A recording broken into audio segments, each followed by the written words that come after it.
Welcome to the Visible Art of Translation podcasts. This series of podcasts are part of the EU-funded INCREC project. Our focus is creativity, translation and technology in literary and audiovisual translation. Our goal with this series is to give visibility to the often invisible skills, role and voice of professional translators.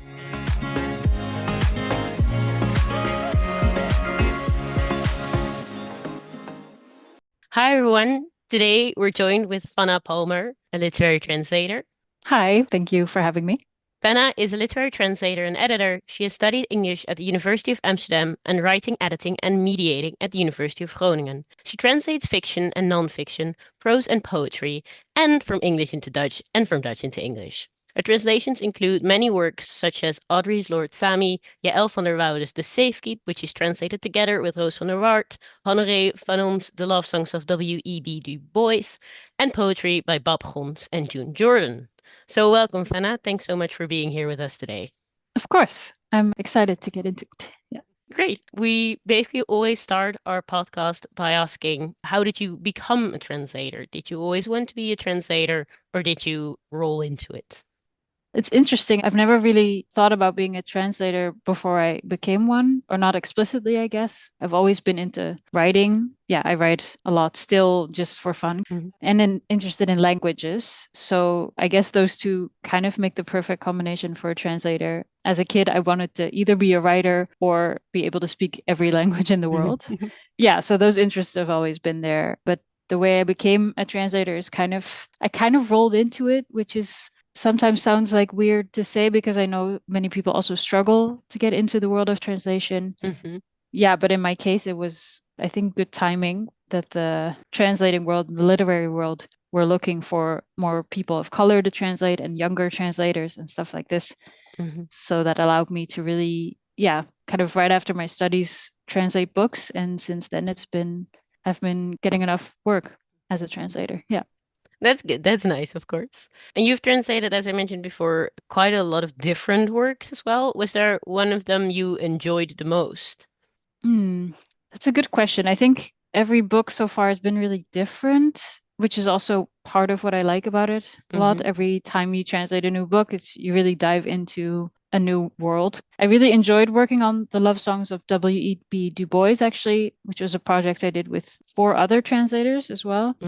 And that was mostly because of the story. I think it's just a very good story, very interesting. The author was actually a poet before, so you can really feel this in the language as well. It's just very poetically written.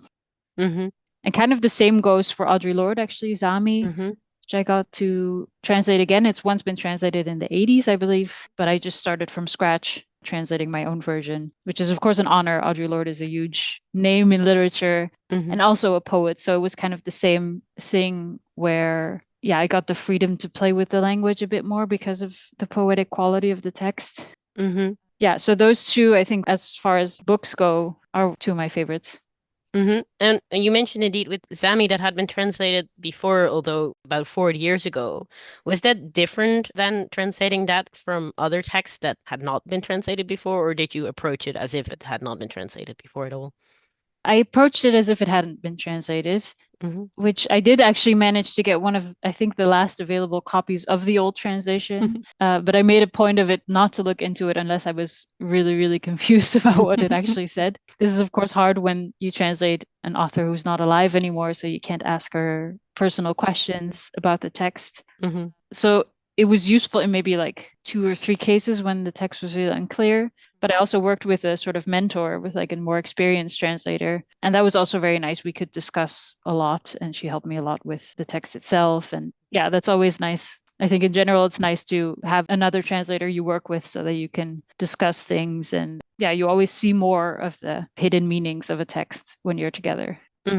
That sounds nice indeed. And I was thinking, I think you mentioned for this book, so Sami, that there were also some phrases from like a Caribbean English variant of English, so to say, and that you translated into Dutch using Sranan Tongo, which is a Creole language from Suriname. Was that a difficult decision to make? Did you think about that long, or was that a very logical thing for you to do? I think that was actually not a very hard decision to make. I felt like the West Indian, the way they called it back in the 50s or something when she writes this, or the period she writes about is the 50s. I think that's just as close to American readers as Sranantongo might be to Dutch readers, as in there is a large community that speaks this language or understands the words and phrases being used, but there are also many people who don't. But it was kind of fitting that there's like this.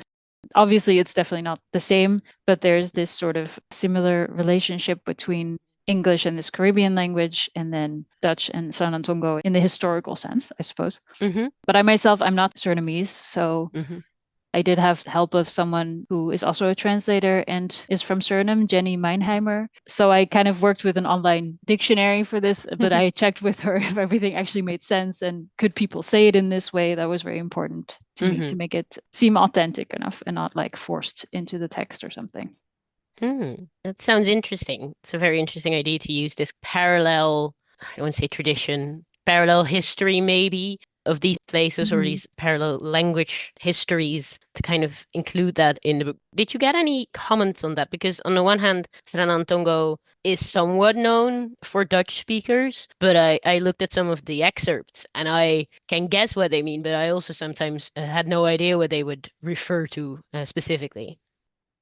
Yeah, so far I haven't heard anything about it or haven't had any feedback from readers, which I am very curious about if they would find it sort of annoying to read or difficult to read, or if it would pique your interest. As I think usually for me, if something like this occurs in a text, I get really curious about meaning, and I can also go off and do my own research into it and what does this mean and why. But I think in Audre Lorde's book, she does give a lot of context or explanation about the words her mother uses, her Caribbean mother. Most of the time, she explains what they mean a little bit. But yeah, I actually translated a different book by Eleanor Shearer. The original is called River Sing Me Home. And there, it's also set in the Caribbean, actually, or in South America / the Caribbean. And there, the main characters use me instead of I. So as like the first person, when they talk about themselves, they say, me did this instead of I did this. And I did translate that also with MI, so me in sort of, that's the Sranan word for I. And I did find some reviews online of people saying this worked really, they were kind of disturbed or annoyed by this happening all the time, which is interesting because the English also does it. Maybe it's a bit more normal there, or maybe the author got the same kind of comments as like, why do they speak like this?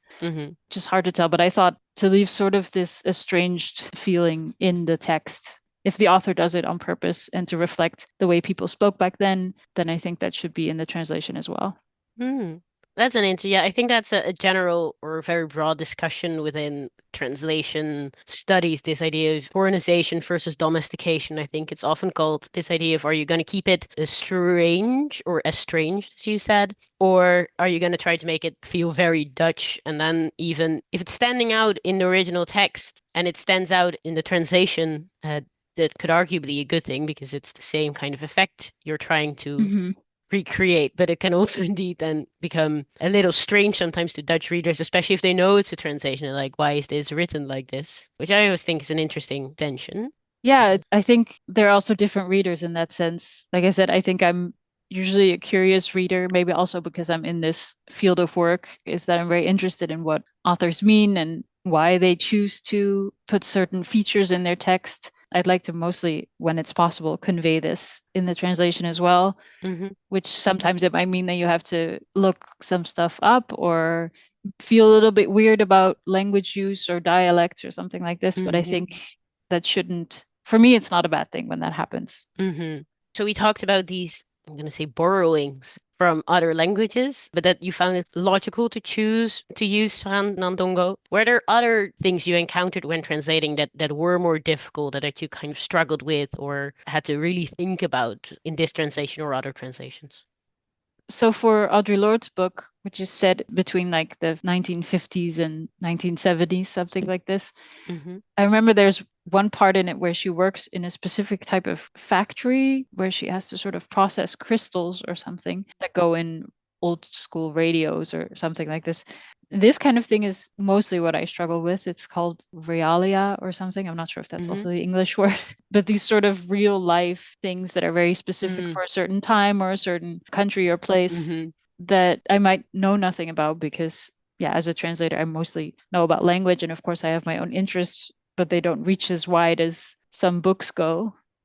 Which is also kind of the fun part of translating, I think, is that you have to do a lot of research into things you might never have thought to do research in. So I did a lot of Googling. For this, I even used a little bit of AI if it could tell me what kind of factory is this, what would you call this in Dutch, certain machines that she uses, all of that. And then, of course, make it my own or like try to make it sound as natural as possible.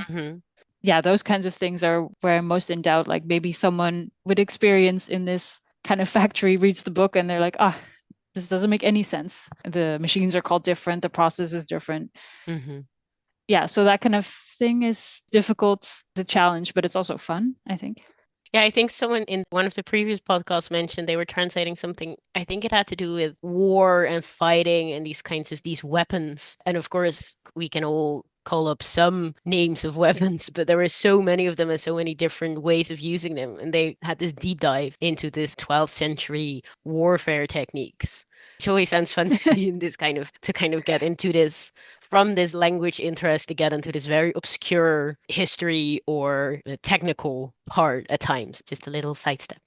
Yeah, exactly. Yeah, I think a lot of translators also ask people who are in different fields for advice and something. I also work as an editor, and one time I had to edit this book, which was translated, and it was very medical. And the translator had a stepbrother or something like this who happened to be a doctor. And the translator said she just barraged him with questions, basically like, what does this mean? What does this mean? How does this go? And it's really kind of useful if you have these people around. Even if you don't, I guess you could do some research into it. I've also heard of people going certain places, like I could have maybe visited a factory like this. Yeah, you can kind of make it as detailed as you want and do as much research as you want, which with the interest of time is sometimes difficult to do. But yeah, it's also a fun part. I also know of translators who get lost for hours in certain topics, which I can imagine very well. So we talk about different types of translation, different techniques of translation, but what do you think makes a translation outstanding? Yeah, I was thinking about this, and I do find it difficult myself.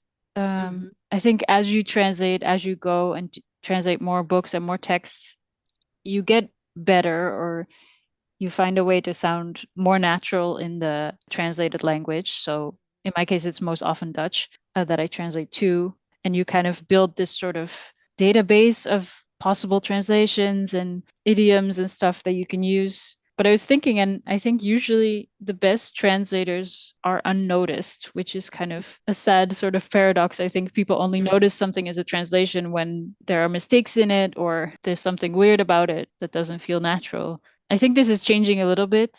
I think there's more and more attention to who a translator is, how they have their own style. But I think it's still, yeah, the best translations probably are the ones that you think they might be the original text. Yeah, and then I think these sort of cool finds or something that if they work well, I think that's always very clever. I think a lot about actually the Dutch translations of the Harry Potter series, which there are so many really clever finds in there for certain plants or even people's names that just kind of become part of the culture. Like every Dutch person probably knows what Zwijnstein is, which is just a translator's come up with this word. Yeah, so if it just sticks and it feels right, it feels natural, and at the same time is very creative. I think those translations are pretty outstanding. I haven't read them in a while, but I remember them. Yeah. I was looking at the names recently for a fun game we did during the European Researchers Night, and I was reminded how well I think that the translations were done, especially the names, as you mentioned, because they work like the English, but they work very well in Dutch. They don't feel like literal translations or borrowings in the sense. They feel they could be Dutch by themselves. They work by themselves. Yeah, exactly. I guess if you're a translator, the more experienced you are, the easier it is to find these kinds of things. But I assume it also feels really good when you find something that fits perfectly into the text and you're like, yeah, this is going to read like it's the original. Or I think that's the things you're probably most proud of as a translator, I guess. Yeah. Mm-hmm.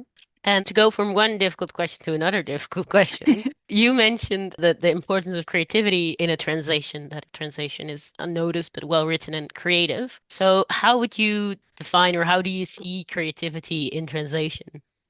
I think translation is by definition creative, as in you are creating a new text basically, and it's based on the story and the text and the writing style of someone else, but you have to create a product that, like we said, it can stand on its own. And ideally, you do not realize it's a translation, you see it as a work on its own. Personally, I like translating poetry a lot Mm-hmm. because I feel like it's a bit more creative, even perhaps because of its freedom. Mm-hmm. Like with a novel, you really have to stick to the story and the sentences Mm-hmm. and convey the meaning as well as the wording as well as possible, Mm-hmm. I suppose. And with poetry, it's much more about the rhythm and the rhymes and the sounds of it. Mm-hmm. So then sometimes you can experiment a bit more with words that might not mean the exact same, but convey the same feeling or something. It's more Mm-hmm. about the underlying feeling and thought than the literal meaning of it. Mm-hmm. So that feels very creative always to me. And then, especially when you find something that rhymes where it's supposed to rhyme, then it feels even more like you've created sort of your own product. Mm-hmm. Like you can play a little bit with the original and make something new that feels the same. I guess it sounds a bit esoteric or something, but I think the creativity, yeah, is in the whatever is maybe the least literal about a translation is where you can be the most creative. Yeah, maybe something like that. I think it sounds good. I think this is always a difficult question because it's so broad and so difficult to conceptualize about. But I think you captured it really well with this idea of like playing and making something new by also retaining something of the old. Almost like the wedding where you something new, something old, something borrowed. I don't know what the blue is. That's actually really, the blue is the emotion, maybe, I don't know. But that's a pretty nice analogy. Yeah. And in talking about creativity, how would you define your creative process? So how do you go about translating? Is that the same or different across different texts? I think for poetry is very different than for prose, for instance. So for a poem, I really read it a few times to get a sense of the rhythm and the sound of it. I read it aloud and stuff, and then kind of mark different things like, oh, this is a rhyme, this is a bit of assonance or alliteration, things like that. And then try to make a translation that keeps as much as these elements in as possible, sometimes shifting them a little bit if it doesn't work. So that really feels like a puzzle.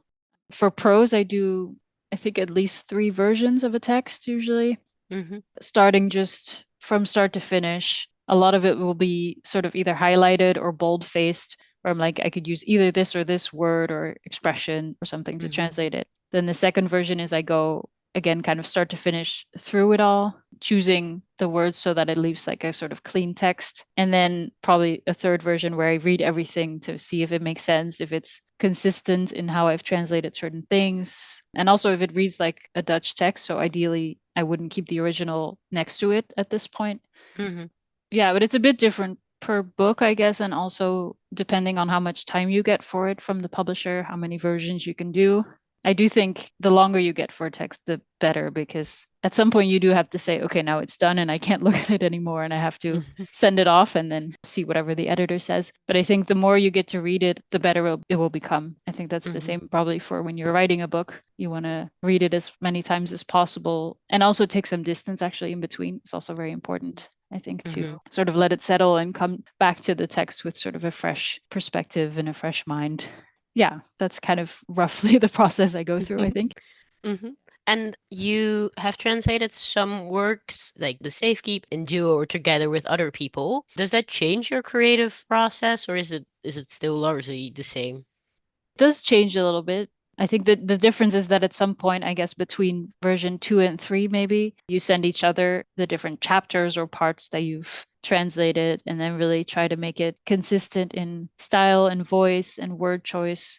And that's kind of also a fun part because there might still be things where you're really unsure how to translate something or what the best way is. And then usually that's exactly where someone else is like, oh no, I'm pretty sure it has to be this or this feels the best. And the nicest thing is when you agree. So far, I think I've done that with most of the people I've translated with, Mm-hmm. that it feels like we have the same view on a text. Yeah, I think translation can also be lonely, or at least maybe lonely is not the right word, but isolated because you're just by yourself behind a computer. You're so occupied with this one text where it's really nice to get out of this bubble and talk to other people about who are in the same situation. And that's usually also when really creative things come out. So that's very nice.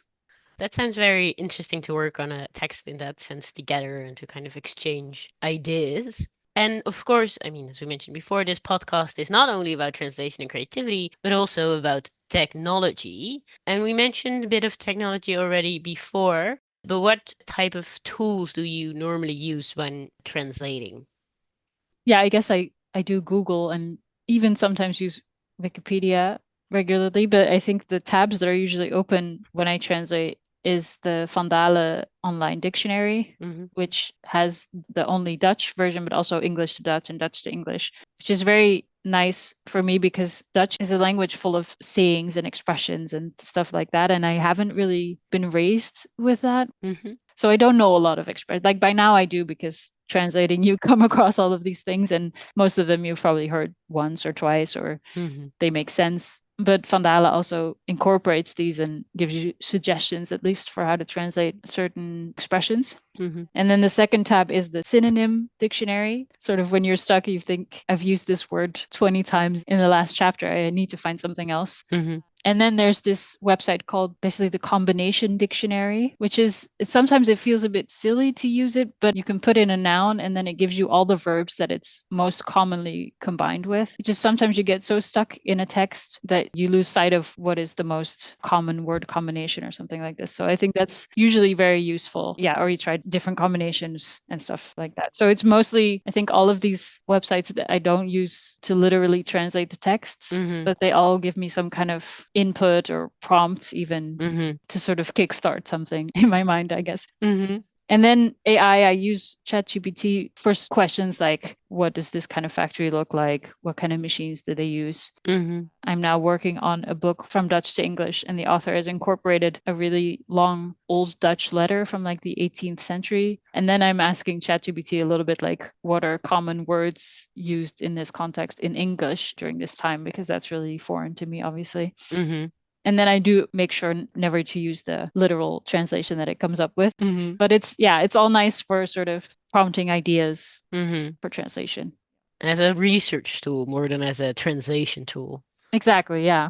And you also work as an editor and as a translator as well, of course. Do you think the influence of AI on translating or using AI for translation is growing?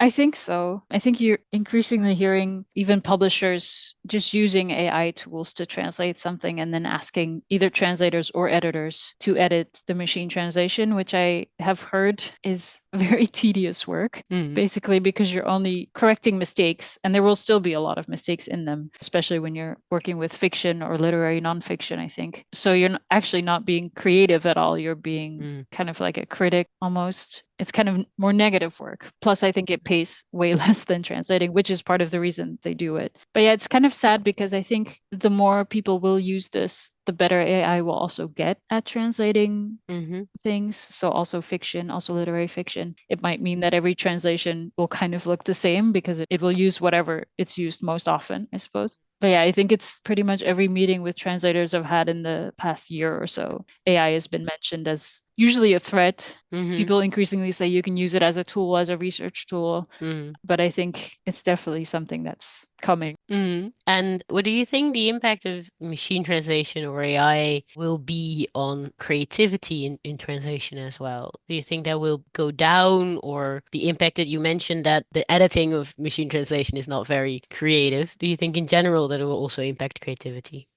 I think so. It might make translators, in a sense, lazier, perhaps because you can outsource the actual translating to a machine and maybe you edit or tweak it a little bit. But I think a lot of the creativity, sort of the personal input that you have gets lost, which I think is also something that's not often considered is how much, as a translator, you're also a person with personal experiences and a background and stuff that influence the way you've translated things. And I think if we outsource this to machines, of course, there will be less of this personal touch to it. And it's also, I think, a little bit understandable that you get maybe lazier as a translator if you get less time or less money to translate something, or you have to compete with AI. You might do a rush job to be like, oh, I can do it just as fast and just as cheap as the machine. Yeah. Whereas, like I said, the more time you get with a text and to translate something, the better it's going to be. And I think a lot of the problem stems from a lack of time and money from publishers. So I do think a lot of creativity will get lost in this process. Yeah. And you think that the time and money issues will get worse, like kind of this threat or pressure even from AI, that it can do it quicker and cheaper so that translators not necessarily be replaced, but are so much pressed for time and money that it becomes a rush job anyway. I think that's definitely a danger. I think there's also sort of a counter movement. I mean, I work with a lot of independent publishers as well who do take the time with each book they publish and maybe on purpose don't mass produce books just because they really do want to give every publication the attention it's worth and the time and the money and stuff. So I think there's definitely, it's not yet at the point where everyone is thinking in this way, but I think bigger concerns seem to be thinking in this way of like the more books we publish, the more we sell, the better it goes. So it's not an inevitability, but it's something to be careful or aware of, that these, I'm going to say, less ethical concerns are more focused on maybe the money part and the production part rather than the language and the creativity part. I think so. Which might also, and I don't want to be too critical of readers, I guess, but it might also be because the way people read is changing. I think due to maybe a lack of attention span caused by social media, where it's easier to look at a 30-second reel than it is to read a whole book. So perhaps some publishers are trying to find their way in with people in this way where they're like, oh, the easier a book is to read, or sort of if it's a generic story, or yeah, that it makes it easier and more accessible for some people to read. Yeah, I think that's definitely also of influence. And in general, what do you think the impact of using machine translation is on readers or even on like the literary landscape? Do you think it will change how people engage with books? Not necessarily the people whose attention span is lacking, but in general. I think it's even happening that AI is writing books. Probably not that often, but I'm sure people have experimented with it. I've even come across AI artists on Spotify where it's just, it can still sound very nice. So I guess these books can also read like nice books, but it will, I think, become just less creative, less unique. And I think a lot of what is lost is probably these expressions and sayings that AI doesn't really know, or at least it will go for the easiest translation or the easiest phrase, so that these are just often repeated in text, probably. Yeah, so text might be getting more repetitive the more AI is used. It's kind of when you have this function on WhatsApp, right, where you can press a suggested word and basically keep pressing and it will make just a really generic, albeit maybe nonsensical text. I think that's basically the way generative AI works, is that it picks the most logical word to follow the previous word. Yeah, so I think a lot of books will be very similar. You might give it a certain prompt for a plot or something, but it will still go to whatever is most commonly written. Yeah, so I think as a reader, I hope you notice this, and I I assume you will, which ideally would lead to a counter movement again of like very creative, unique books. I think it was a Swedish company. I think it was called Nuanced or something. I might be mispronouncing this. Oh yeah. But they were trying to translate or using AI to translate things, but I think there was a book from Korean that they tried to translate, and that the plot had just completely changed. There was clearly issues with this, which is on one hand a good thing that it's clearly not working yet, I would say, but also surprising that there already is a company that just does this. Yeah, exactly. I think there might even be, I'm not sure if they're Dutch concerns, but really bigger publishing companies who've used Nuance. I feel like I've seen that name come by. And then, of course, you have this editor probably editing this text. But in the case of this book, I assume it will be much more work to change the entire text instead of just translating it from scratch from the Korean, especially if the plot doesn't even match with the original. That seems like very strange work also.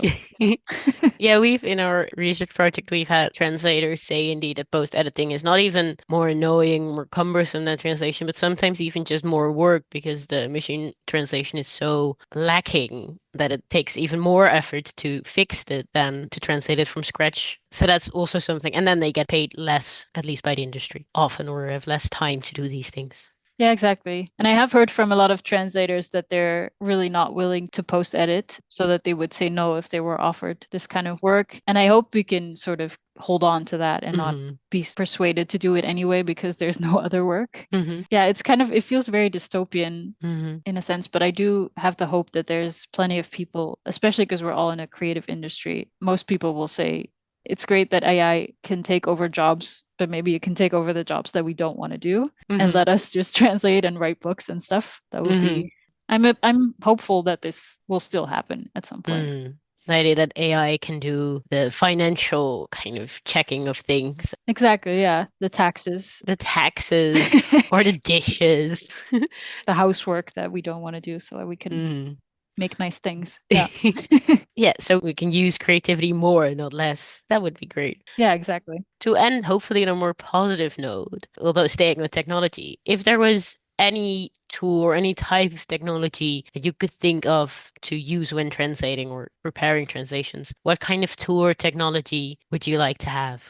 Oh, that's a good question. I was thinking of something, but it can also be used in a really negative way, I suppose. But I think what would be nice is, I guess it exists, a speech to text kind of thing where you just talk out loud and it writes down whatever you're saying. But somehow, even if this works with thoughts, would be very interesting. It could definitely be abused if this exists, I suppose. But sometimes I think you have in the back of your mind, you're like, I know what this is supposed to be, or there's like a word I'm searching for. And if somehow it manages to dig into your thoughts and retrieve something like this, that would be very useful. Yeah. Also scary, but for translations, I would use it, I suppose. Yeah. Yeah. If we're living in an ideal world where these things are not being abused anyway, it would be nice. Exactly.